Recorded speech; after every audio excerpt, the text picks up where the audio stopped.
Août 1944. La Normandie, une scène d'espoir et de désespoir, bouillait sous un soleil implacable et le rugissement incessant de la guerre. Au milieu du chaos et de l'odeur de poudre, un homme se distinguait, non par son grade ou sa bravoure au combat direct, mais par une idée si radicale que tout le monde la rejeta. Son nom était Eli Jackson, un soudeur noir de la marine américaine, dont les mains calleuses et l'esprit perspicace étaient sur le point de forger non seulement du métal, mais le destin de milliers de personnes.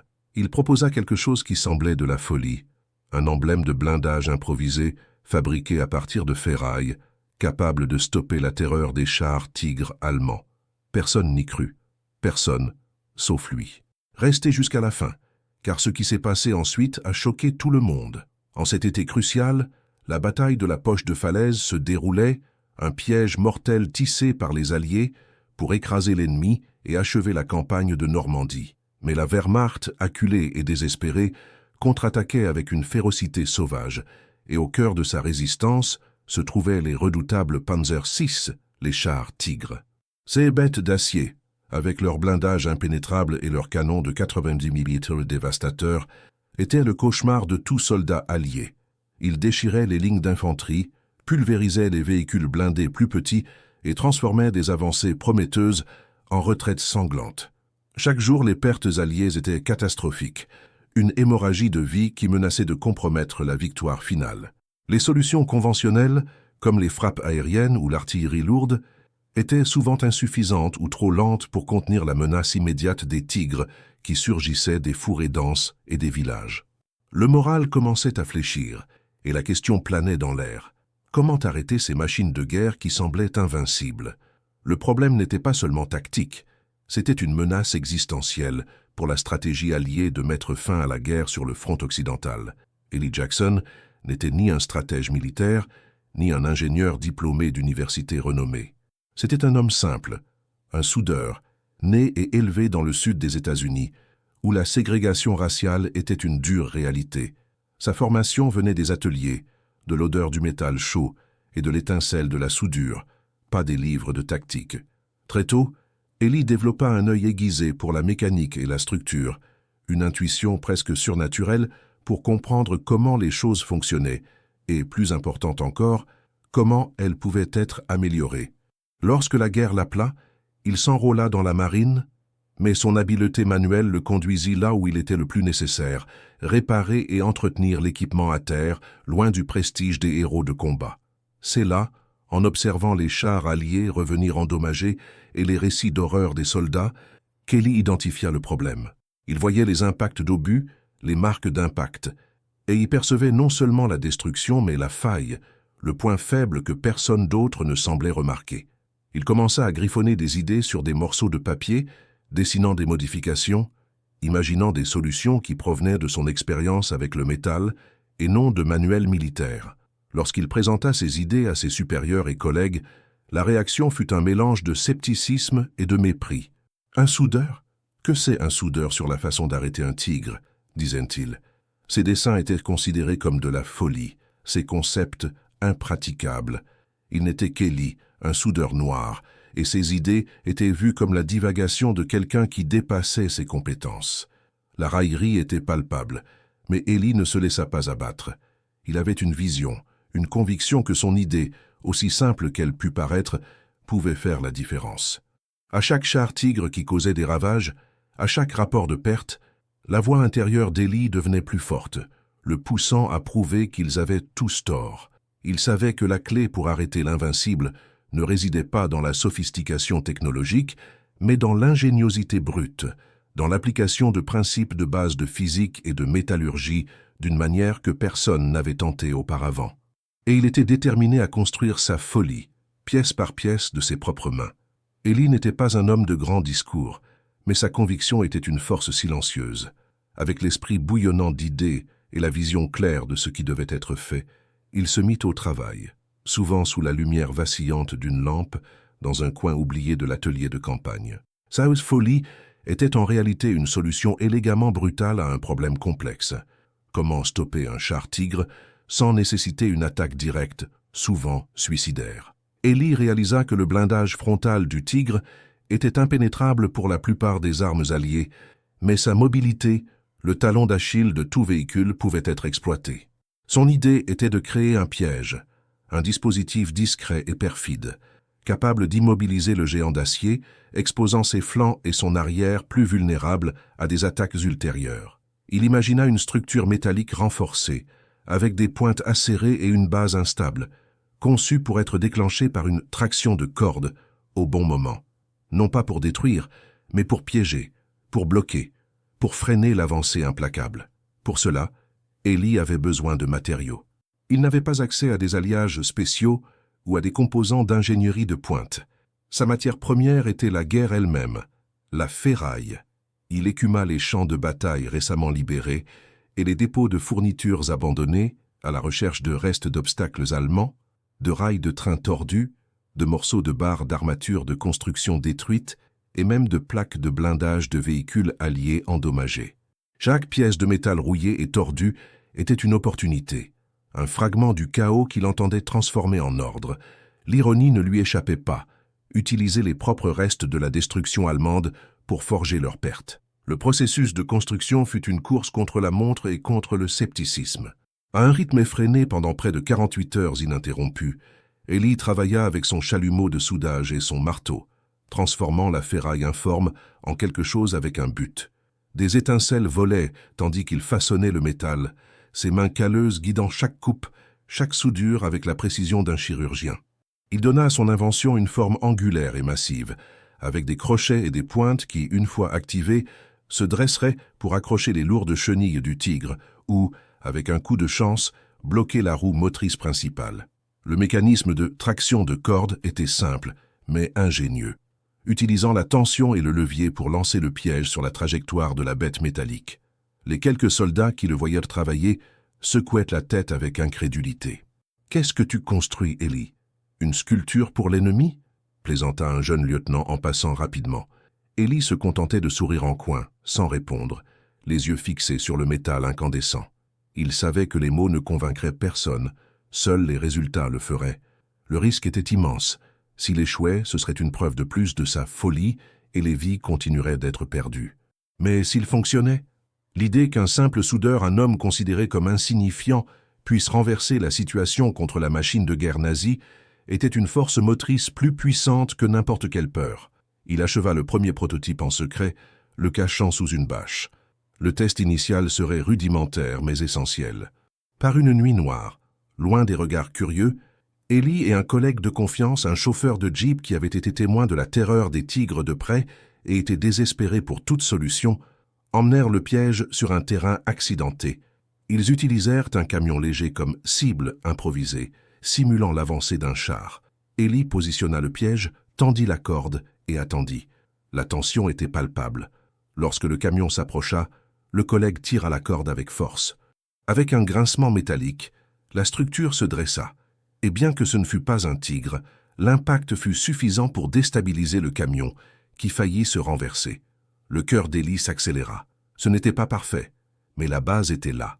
La folie avait du potentiel. Mais le scepticisme était encore une montagne à gravir, et un camion n'était pas un tigre. Les véritables défis étaient encore à venir. Le succès rudimentaire avec le camion, bien qu'un souffle d'espoir pour Ellie et son seul allié, le chauffeur de Jeep, fut accueilli avec dédain et raillerie lorsque la nouvelle, ou la rumeur, parvint aux oreilles des officiers.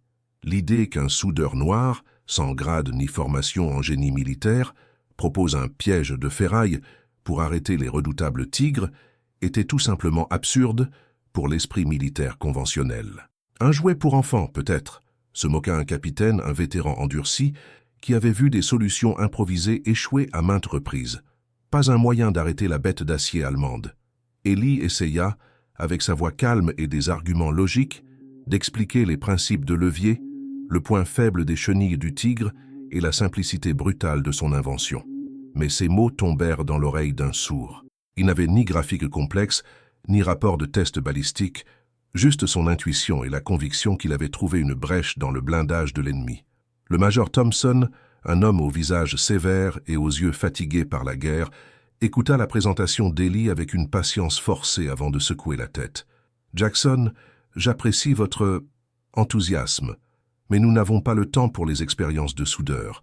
Nous avons besoin de solutions réelles, pas de ferraille. Emportez votre invention à la ferraille et retournez à votre travail.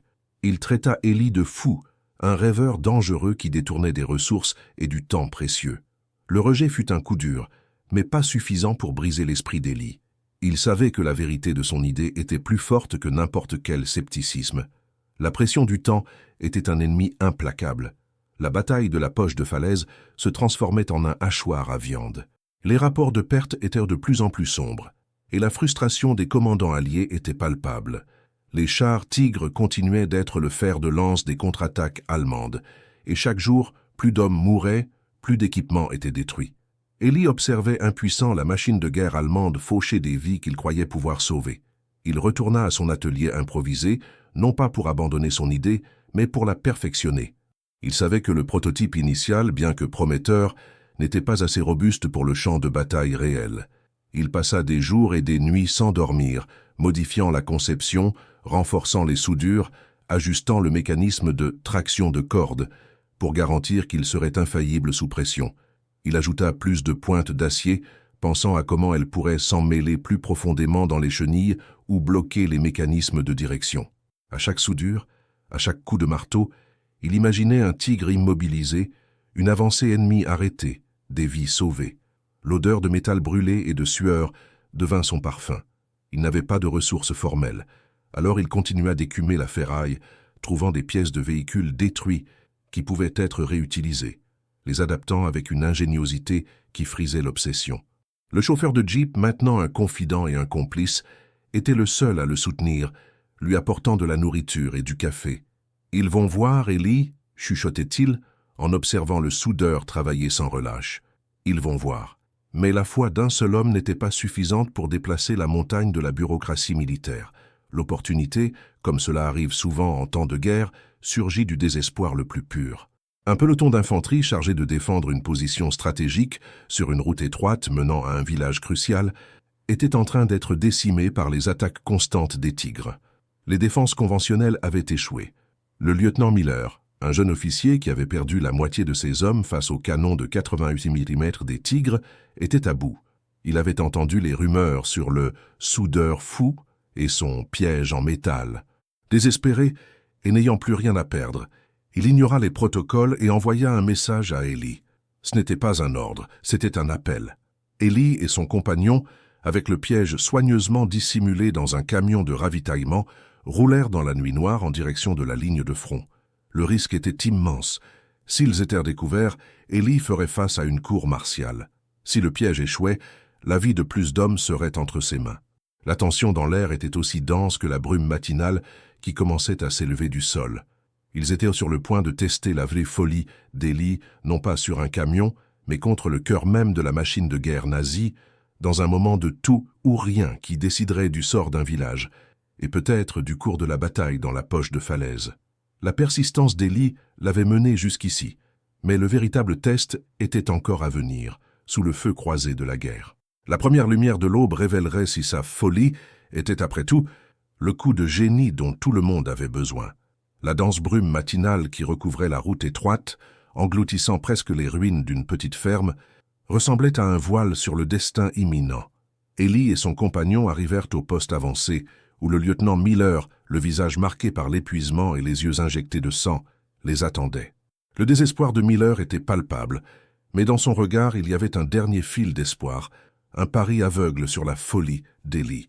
Les quelques soldats restants du peloton observaient la scène avec un mélange de scepticisme et de curiosité morbide. Ils avaient vu beaucoup de plans échouer, beaucoup de sacrifices inutiles. Que pouvait faire un soudeur avec une invention de ferraille contre la terreur qui avait fauché leurs camarades? Sous la pénombre qui précédait l'aube, avec la brume encore collée au sol, Élie et le chauffeur agirent rapidement. Ils déchargèrent le piège, soigneusement camouflé, et le positionnèrent à un point stratégique de la route, où la courbe serrée et les décombres d'un mur effondré créeraient un goulot d'étranglement naturel pour tout véhicule lourd. La corde, longue et discrète, fut étendue et cachée entre les buissons, menant à une petite tranchée où le lieutenant Miller, contre l'avis de ses sergents, décida d'opérer le mécanisme d'activation. Élie donna les dernières instructions, sa voix basse et ferme, transmettant une confiance que le lieutenant n'avait pas vue depuis des jours. « Quand la bête est dessus, lieutenant, une forte traction. N'hésitez pas. » L'air était lourd d'attente et de l'odeur humide de la terre mêlée à l'odeur lointaine de poudre. Puis, du fond de la brume, un son. D'abord un bourdonnement grave et lointain, puis un rugissement croissant qui fit vibrer le sol. C'était le son incomparable d'un char tigre, une bête d'acier émergeant pour l'attaque. La silhouette massive, avec son canon de 90 mm pointé comme un doigt de la mort, commença à se matérialiser à travers la brume, avançant inexorablement sur la route. Le cœur de tous battait la chamade. Les soldats se recroquevillèrent dans leur position, leurs armes prêtes, mais sachant à quel point elles pourraient être futiles contre ce blindage. Le tigre s'approchait, lent et majestueux dans sa fureur destructrice. Le lieutenant Miller, tremblant, serra la corde dans ses mains moites. Élie, caché à proximité, observait avec une intensité fiévreuse, chaque muscle tendu. Lorsque le char fut presque sur le piège, le recouvrant complètement, Élie fit un signe de tête imperceptible. Le lieutenant, dans un acte de désespoir et de foi, tira la corde de toutes ses forces. Un vacarme métallique assourdissant résonna dans la matinée. Le piège, avec ses pointes acérées et sa structure renforcée, se dressa soudainement, n'explosant pas, mais s'emmêlant violemment dans les chenilles du tigre. Il y eut un grincement horrible de métal tordu contre métal, un son de meulage qui fit vaciller le char. Pendant un instant, le tigre ressembla à une bête blessée, luttant contre un piège invisible. La chenille du côté droit, où le piège s'était accroché, s'arrêta brusquement, tandis que la gauche continuait de tourner, faisant pivoter le géant d'acier de manière incontrôlable, bloquant complètement la route étroite. Le canon de 98 mm, auparavant menaçant, pointait maintenant vers le ciel, inutile. Le tigre était immobilisé, pris dans son propre piège. Un silence choqué plana pendant une seconde, qui sembla une éternité. Puis un cri de « Feu !» jaillit de la gorge du lieutenant Miller. Les soldats, auparavant paralysés par la peur, émergèrent de leurs cachettes, tirant des grenades et des obus de bazooka contre les flancs plus vulnérables du char. Le tigre, autrefois invincible, était maintenant une cible stationnaire, une proie facile. En quelques minutes, la bête d'acier fut neutralisée, son équipage rendu ou tué. La position était sauvée. Les soldats, stupéfaits, regardèrent le char immobilisé, puis Élie, le soudeur qui avait créé cette folie de ferraille. Il n'y avait plus de raillerie dans leurs yeux, seulement de l'admiration et un respect silencieux. Le lieutenant Miller s'approcha d'Élie, son visage pâle d'épuisement, mais avec une lueur d'espoir renouvelée. « Jackson, vous avez réussi. » Il n'avait pas de mots pour sa gratitude. La nouvelle de l'immobilisation du tigre se répandit rapidement par les radios de l'infanterie, un rayon d'espoir au milieu de l'obscurité de la poche de falaise. Cependant, dans les échelons supérieurs, le scepticisme était encore une forteresse à abattre. Un incident isolé, dirait-il. Chance de débutant. Mais Élie, le soudeur, savait que ce n'était pas de la chance, c'était de l'ingéniosité, et il était prêt à le prouver à nouveau. Le succès au carrefour, bien qu'héroïque pour le peloton de Miller, n'était que le début. La nouvelle, initialement un murmure, devint rapidement un tollé dans les tranchées et les postes de commandement. Le lieutenant Miller, dans son rapport urgent, détailla non seulement l'immobilisation du tigre, mais l'audace de la solution d'Élie. Cependant, dans les échelons supérieurs, le scepticisme persistait comme une forteresse. Le major Thompson, en recevant la nouvelle, fronça les sourcils. « Un soudeur? Un piège de ferraille? C'est de la chance, lieutenant, pas une stratégie militaire. » Mais la preuve était là. Un tigre intact, avec sa chenille bloquée par un engin rudimentaire, attendait l'inspection. Malgré tout, la bureaucratie militaire, réticente aux innovations qui ne provenaient pas de ses propres ingénieurs ou stratèges, hésitait à adopter la folie d'Élie. Mais la guerre n'attendait pas l'approbation officielle. La bataille de la poche de falaise s'intensifiait, et à chaque heure qui passait, les tigres continuaient de faire des ravages. Désespérés et inspirés par l'exploit de Miller, d'autres commandants de première ligne commencèrent à chercher Élie. Soldats du rang et sergents, qui avaient été témoins de la terreur des chars allemands, se mirent à collecter de la ferraille par eux-mêmes, essayant de reproduire la conception simple mais efficace du soudeur. Le « piège de Jackson », comme certains commençaient à l'appeler informellement, devint un symbole d'espoir. Ellie, maintenant avec une petite équipe improvisée de mécaniciens et de soudeurs qui le prenaient enfin au sérieux, travaillait sans relâche. Il ne faisait pas que construire de nouveaux pièges, mais il enseignait également les principes de son invention. À chaque tigre immobilisé, un dans un champ de blé, un autre sur une route bombardée, un troisième défendant un pont vital, la légende d'Ellie grandissait. Les rapports convergeaient. Le piège ne détruisait pas le char, mais le paralysait, transformant la bête en une cible stationnaire pour l'artillerie ou les attaques d'infanterie avec bazooka et grenades. Le moral des troupes alliées, auparavant ébranlé par la peur des tigres, commença à se relever. Ils avaient une réponse, une manière de se battre contre ce qui semblait invincible. À ce stade, les preuves étaient trop irréfutables pour être ignorées. Le général Patton, connu pour son approche agressive et pragmatique, entendit les rapports avec un intérêt croissant. Ce n'était pas un homme de formalité, mais de résultats. Lorsqu'on lui présenta un rapport détaillé et plusieurs photographies de tigres immobilisés par les pièges de ferraille, il ordonna une enquête immédiate. Son équipe d'ingénieurs, réticente, fut envoyée pour inspecter les lieux et, à leur grande surprise, confirma l'efficacité de l'invention d'Ellie. Ce n'était pas de la chance, c'était de l'ingénierie brute et brillante. Lors d'une réunion tendue au quartier général, le major Thompson, qui avait auparavant méprisé Ellie, dut ravaler sa fierté et présenter les faits. Patton, avec une lueur dans les yeux, prononça l'ordre qui allait changer le cours de la bataille. « Je veux 5000 de ces folies de Jackson, et je les veux pour hier. » La production en série commença immédiatement, avec des ateliers de campagne transformés en lignes de montage improvisées, toutes suivant les spécifications du soudeur. Le piège de Jackson devint une arme standard, distribuée sur tout le front de bataille de la poche de falaise. L'impact fut immédiat et écrasant. Les pertes alliées causées par les chars Tigres dans la zone chutèrent drastiquement.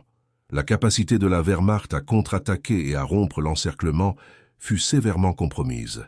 Le piège permit aux forces alliées d'avancer avec plus de confiance, resserrant l'encerclement autour de la 7e armée allemande et de la 5e Panzerarmee, transformant la poche de falaise en un véritable hachoir à viande pour l'ennemi. On estime que des centaines, peut-être des milliers, de vies alliées furent sauvées, et l'avancée qui s'éternisait depuis des jours gagna un élan décisif. L'ingéniosité d'un soudeur, auparavant ridiculisé, était en train de réécrire l'histoire de l'invasion. Ellie Jackson, le paria, était devenu un héros silencieux. Sa méthode simple et ingénieuse sauvant d'innombrables vies et assurant le succès de l'une des opérations les plus critiques de la Seconde Guerre mondiale. La bataille de la poche de falaise se termina finalement, un triomphe amer et sanglant pour les Alliés, et le piège de Jackson joua un rôle silencieux, mais crucial, dans sa conclusion. L'encerclement fut fermé, et les forces allemandes restantes furent anéanties ou capturées. Avec la Normandie sécurisée, le chemin vers Paris et finalement vers la défaite finale de l'Allemagne nazie était ouvert. Ellie Jackson, le soudeur, vit son invention devenir un outil de guerre essentiel, reproduit en milliers d'exemplaires, mais il ne chercha jamais la gloire. Avec la fin de la guerre, la machine de combat se démantela et les héros rentrèrent chez eux. Ellie Jackson ne fit pas exception. Il aurait pu capitaliser sur sa notoriété, chercher la reconnaissance dans les cercles militaires ou industriels, mais la modestie était aussi intrinsèque à sa nature que son habileté avec le métal. Il retourna dans le sud des États-Unis, à sa vie de soudeur, à l'odeur familière des étincelles et du métal incandescent. Les médailles qu'il reçut, l'étoile de bronze, la médaille du mérite, furent discrètement rangées, souvenir d'un temps extraordinaire. Il ne parlait pas beaucoup de la guerre, ni des tigres, ni de la façon dont sa folie avait changé le destin de tant de personnes. Pour lui, c'était simplement ce qui devait être fait.